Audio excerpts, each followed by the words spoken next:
Are you preparing to add a baby to your family? We just added our fourth little boy at the end of June, and we are so excited to have all four of our children happy and healthy. But we also know that there is a lot of expenses that come into play when you add another family member to your household.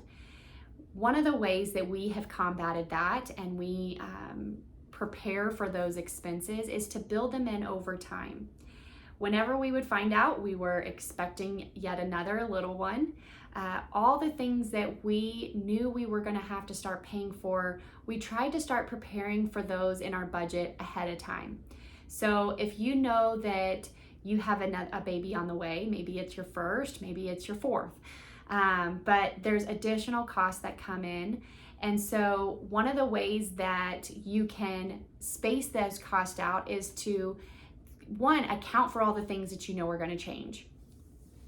There's going to be a lot of things, but there's certain bigger expenses that we can prepare for. So things like, the hospital bill, or maybe it's a midwife, or maybe you're going to be delivering at home, but there's always an expense to help bring this baby into the world. Maybe it's adoption. So find out what those costs are. Work with your insurance company to get a baseline of what you can expect them to cover or not cover. And so or at least have an idea of what is going to come out of pocket, and start saving for that now. You can utilize things like an HSA or just your savings account at the bank, but start peeling off from your budget during the pregnancy to be prepared for those bigger bills. Same way with diapers. Start buying diapers early. Space out the purchase of diapers over the life of the pregnancy by a box a month. And then that way, by the time the baby arrives, it's less of a shocker on having to buy multiple boxes of diapers or wipes. Make sure you get the wipes. Some people even use reusable diapers, and there's a way to curve some of that expense. So figure out what works for you.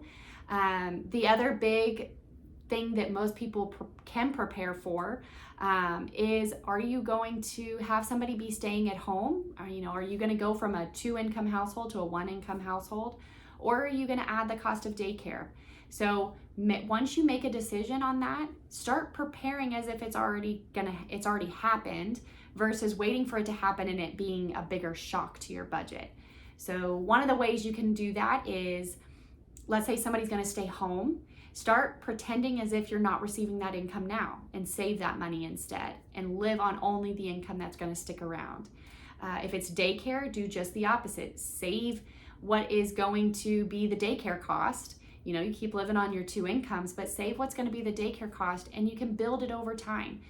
Daycare is an expense that with newborns can sometimes be more costly because of how state regulators work with daycare. So you want to be prepared for that. And it's just less of a shock and adjustment on your day-to-day budget if you're building these costs in throughout the time of your pregnancy or adoption process. Start pretending as if they've happened already.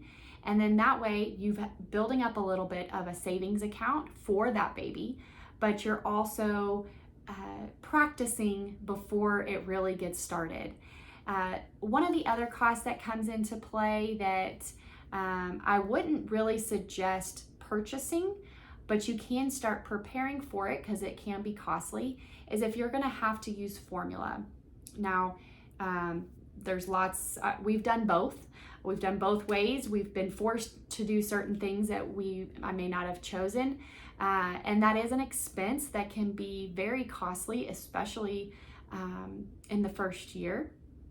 So because of circumstances right now with formula shortages, but also knowing that I had 3 children on formula at one point, and they all took a different formula that worked better with their tummies, I wouldn't go stockpile a whole bunch of formula because you may not know if that's something they're going to take. Now, in today's world with a formula shortage, if you want to have a few cans stockpiled, probably not a bad idea. but you at least want to have a budget for it and a savings ready and started throughout the pregnancy. If you are looking for more tips or tricks or ways to prepare for growing your family, please give us a call at Next Step Financial Transitions. We'd love to help walk you through how to prepare budget-wise, and how that builds into your long-term plan for things like whether it's private education or college. We look forward to hearing from you.